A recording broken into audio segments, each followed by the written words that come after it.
What? Who just hacked my video? Remember me, Arrow Dragon? Wolf, that gag has been done to death. It's not funny anymore. Aww.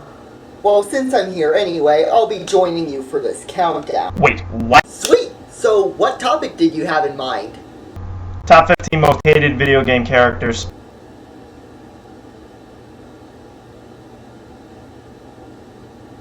Dope.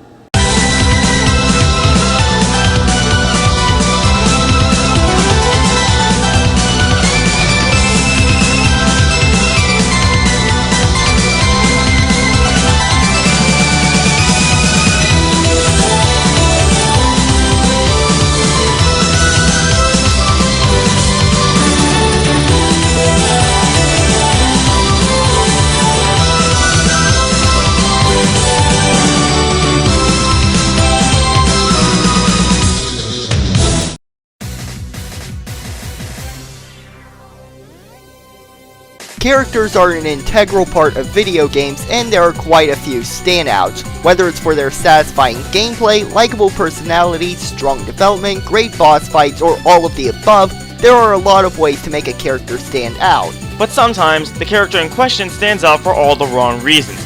You know the ones. Those characters that are annoying, cruel, self-centered, traitorous, monstrous, or whatever else. Even some of the greatest games of all time aren't immune to having characters that we just want to rip their face off and drop them in the pool of ether. There are a metric truckload of characters like this in video games, unintentional or no. So Arrow Dragon and I are teaming up to bring you the 15 video game characters we despise the most. Now remember that we're only listing off one character per franchise, and only characters from games that at least one of us has played, which means Jasper Bat Jr. from No More Heroes 2 can consider himself lucky. Also, keep in mind when talking about some of these characters, we will likely spoil important plot points for various games, so you have been warned. And with all that being said, I'm Arrow Dragon. And I'm the Golden Wolf.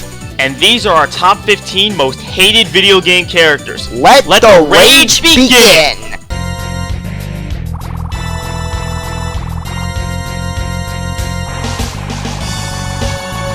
One word comes to mind when we think of Tingle: annoying. Really? I mean, compared to other Zelda characters, he's not that bad. Navi, Fi, Kebora Gabora, Nakura from Link's Awakening. Tingle is an obnoxious 35-year-old man who has this weird obsession with forest fairies, even going so far as to dress up in a really stupid-looking outfit that he believes will attract fairies to him.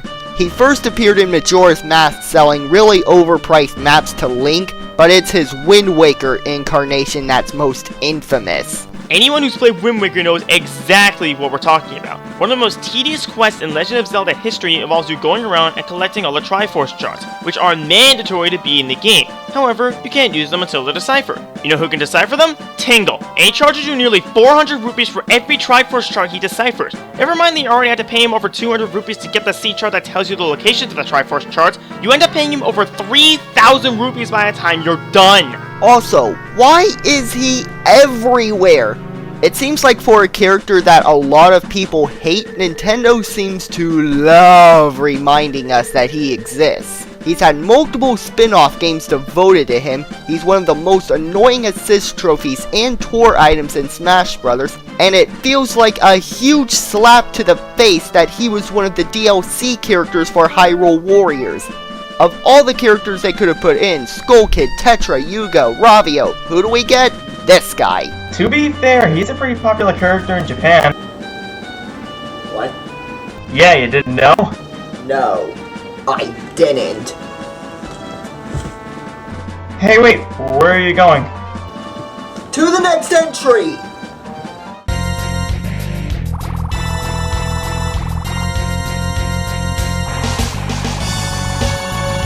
Super Paper Mario is probably the most divisive game in the series for a multitude of reasons. Chief among these is that change of styles, what with it being a platformer and not an RPG, the general lack of side quests, and your partners being replaced by featureless characters called pixels.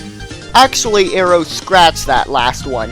One pixel in particular, Tippy, is a great character. She's used consistently throughout the game, her advice is actually helpful, and she goes through a lot of character development. So we get to the third world in search of the fourth pure heart, and oops, Tippy just got snatched by a technology-obsessed chameleon with a camera.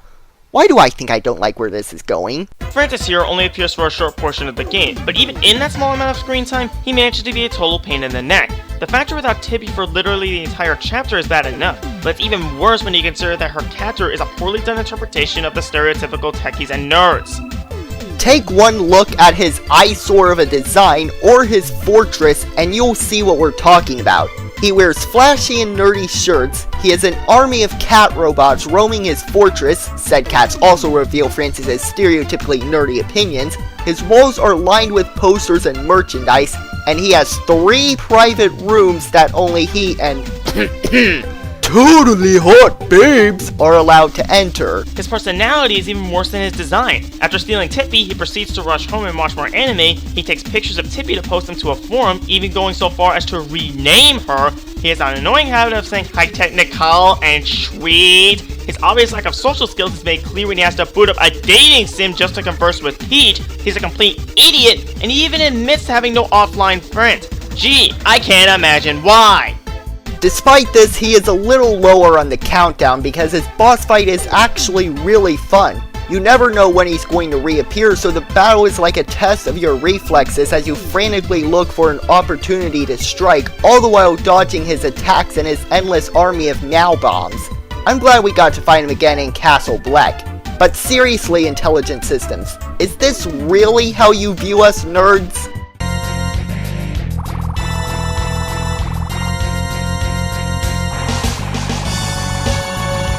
Tingle and Francis may be annoying characters that thrive on being creepy extortionists, but that's really all they are. And as annoying as they were, Tingle was kind of necessary to beat Wind Waker, and Francis had a pretty fun boss fight. At least, I thought so. The other 13 characters step out of annoying territory and into hated territory. And on that note, we come to the Pokemon series. There are a lot of characters in the series that would fit the bill, like Cyrus, Fantina, Purple Eyes, a number of rivals, and Charizard? Yeah, I don't get it either. Anyway, number 13 goes to the true villain of Pokemon Black and White, Ghetsis. Okay, note that we don't hate Ghetsis because of his villain stats. In fact, he actually does his job as a villain very well, what with him manipulating the hearts of trainers so that they'll release their Pokemon. The problems, however, start appearing at N's castle, and they build up fast. After you beat N in an awesome showdown using the legendary dragons of Unova, Ghetsis barges in just to beat up on N, his own son, for losing to an ordinary trainer, calling him, and I quote, a warped, defective boy who knows nothing but Pokemon. He then proceeds to reveal his true plan, which is to use N and all the Pokemon Team Plasma stole in order to... Oh, I know! To be the best like no one ever was? Take over the world. Ah, of course. Wait, I didn't... Of course! Shut up, Bison! Congratulations, Game Freak! You ruined a great story and villain by giving him the most generic evil motivations in history. Also, the battle you have with him can be quite frustrating. Now, just because a boss is hard, that doesn't necessarily mean it's bad, but Ghetsis cheats by having a level 54 Hydreigon, 10 whole levels before it's supposed to evolve. Oh, and it has Surf too. The rest of his team can also be annoying to deal with, especially his Electros, which had huge type coverage and no weaknesses. And in the sequel, after trying to freeze the player solid, he forces Kyurem to fuse with one of the legendary dragons, the hybrid of which you aren't even allowed to capture because of a device in his cane that blocks your Pokeballs! And after that, Ghetsis fights you again, and while it isn't quite as bad as the original battle, he still keeps his Electros and broken Hydreigon around. So, all in all, Ghetsis is a horrible father who's only out for himself, steals the spotlight from an amazing antagonist, and is a frustrating boss to fight. Traits which we will see plenty more of as we continue down the list.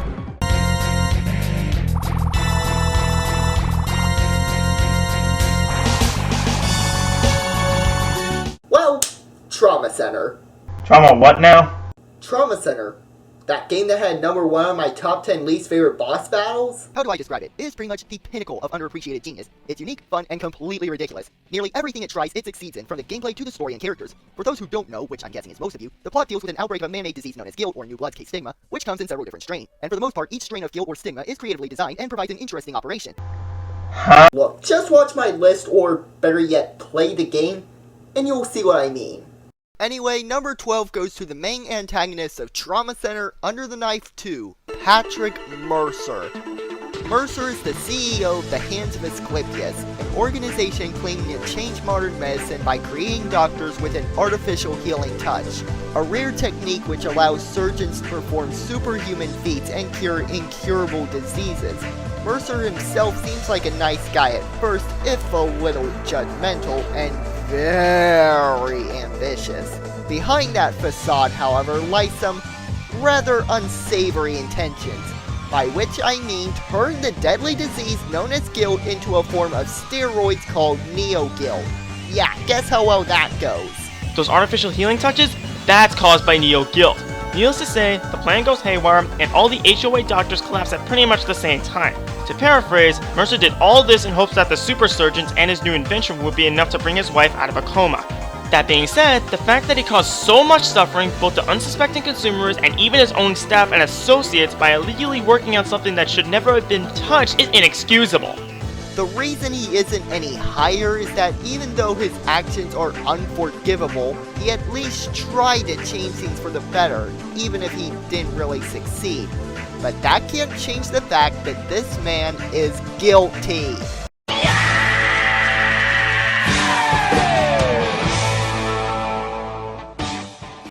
Please tell me this isn't going to be like my collab with N, is it? Well, I have at least 30 more puns in this half the script, so... Ugh, why did I agree to this?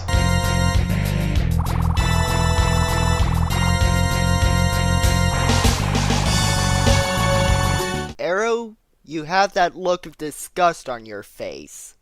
Who is it this time? Arrieta. Oh boy. Think of Arrieta from Tales of the Abyss like Annis, only worse.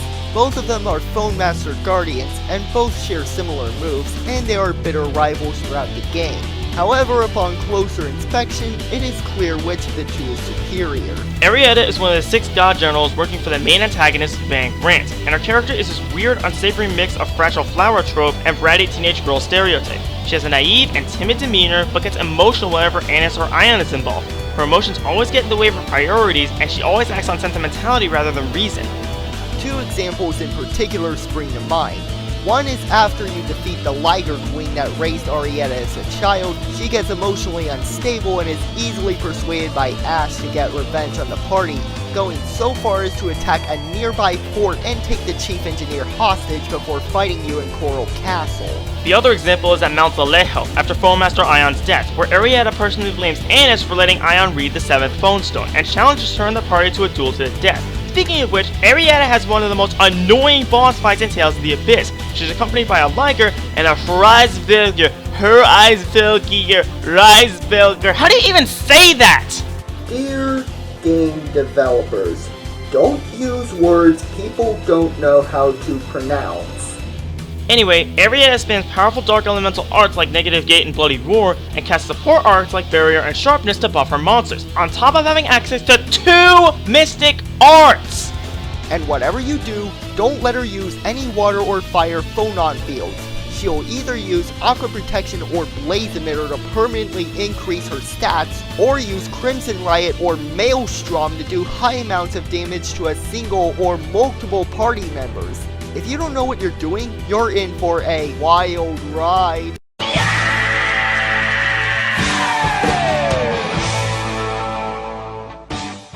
Come on, really?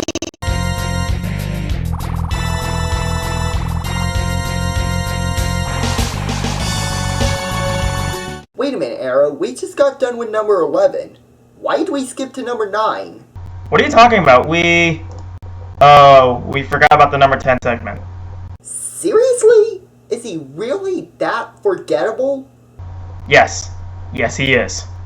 It's one thing to ruin a villain at the end by giving them bland motivations. It's another when said villain is bland from the get-go and never gets better. And that's exactly the problem with the main villain of Shadow the Hedgehog, Black Doom. While his design does look awesome, that one point is basically all he has going for him. This guy is a living plot hole. He's the leader of the Black Arms and invades the planet because he hates humans, even though he assisted a human scientist in creating the ultimate life form. His personality is about as interesting as, you see this dirt on the ground? This dirt is more interesting than he is. He's the stereotypically power-hungry tyrant we've seen more times than I've rage quit against F Terrage, seeing the humans as nothing more than food for his army. His army which he is more than happy to sacrifice because they won't open a door for Shadow, even though he's their ally half the time. You call me a traitor? If you would just order your troops to open the door, I would have had to kill them.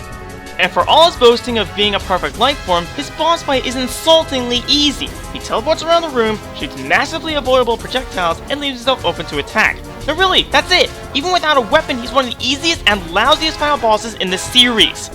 Really, what else are we supposed to say about this character? The only good thing about him is his voice.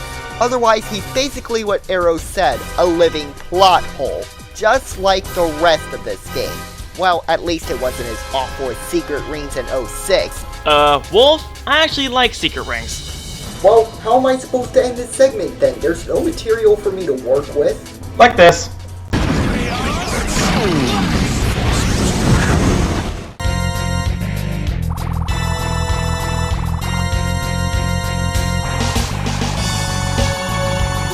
It seems like whenever Fire Emblem is brought up these days, especially in the Countdown community, the conversation almost always shifts towards either the upcoming new 3DS exclusive or Fire Emblem Awakening. And for good reason. Awakening proved on almost everything a lot of us hated about the earlier games, from the frustrating gameplay to the less than stellar characters.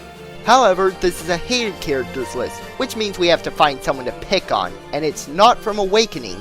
Our candidate for this list actually comes from the very first Fire Emblem game to be released in North America, sometimes referred to as FE7 or Fire Emblem Blazing Sword.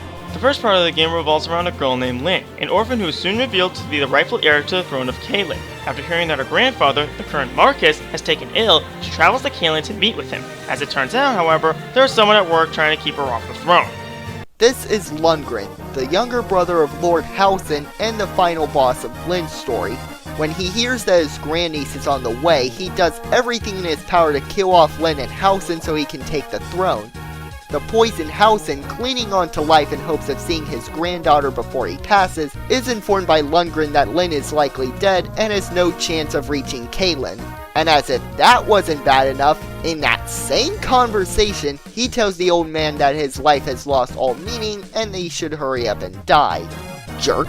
He also appears as the boss of Chapter 10, and he is by far the bulkiest unit that you've encountered up to this point, except maybe Wallace. However, it's because of his defense that he's relatively easy to boss abuse, a term for letting doing as little damage to the boss as possible to maximize the amount of experience gained. And it is so satisfying to beat the stuffing out of him before finally killing him. He tried to murder his family, I am allowed this. Yeah, in case it wasn't obvious by now, Lundgren's a major scumbag in general.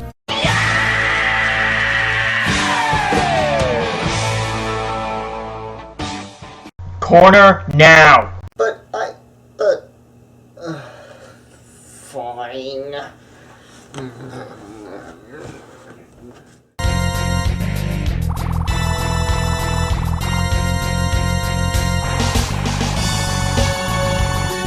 Wolf, you're the one with the look of disgust now. Who is it now? Manx. In a series like StarCraft that has a lot of awesome characters, there of course has to be that one character that everybody hates, but Arcticus Manx managed to be more than just that one irksome fly swinging around in your suit. Oh no, he winds up being the entire reason everyone's lives are so messed up. In the first game's Terran campaign, Manx is the leader of the Sons of Korhal, a resistance movement to overthrow the corrupt Terran Confederacy.